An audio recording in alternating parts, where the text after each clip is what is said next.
And here's a detail that almost nobody knows. Frank Sear himself, the man who organized the entire conference, always believed the final color looked more orange than yellow. The man who gave America the yellow school bus wasn't even sure it was yellow. Here's what that standardization actually meant in practice. Once a color is written into transportation codes across 48 states, it stops being a color and becomes a signal, a universal signal. Every driver on every road in America now had a single visual cue that meant one thing. Children, slow down, stop if required. This is not a delivery truck. This is not a construction vehicle. This is a school bus. And the moment that signal became universal, it became more powerful than any individual bright color could have been on its own. But the story doesn't stop at the color. Here's where the engineering gets specific in ways that most people have never considered. The shade of yellow standardized in 1939 has been refined several times since then. Today, the official federal specification sits at a particular formulation. Not too orange, not too green, not the yellow of a taxi, not the yellow of a caution sign.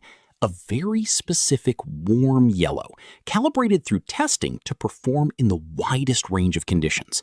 Morning fog, heavy rain, the flat gray light of an overcast November afternoon, the glare of a June sunrise directly in a driver's windshield. The color had to work in all of it. And there's one condition that drove a lot of the refinement that people rarely talk about.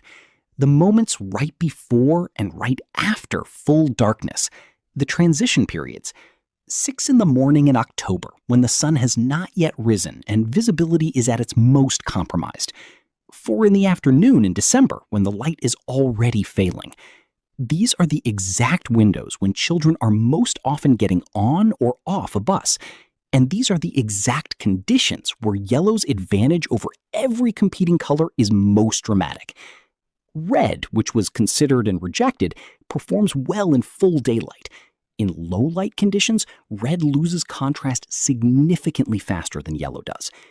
One school district at the time had even painted their buses red, white, and blue, hoping to make children feel patriotic. Frank Sear later said at a conference commemorating the 50th anniversary, it was well-meaning, but it made the buses less visible, and he didn't think it had much effect on patriotism either. The people making this decision understood that the color wasn't being chosen for a sunny afternoon. It was being chosen for the hardest possible conditions, because those were the conditions that would decide whether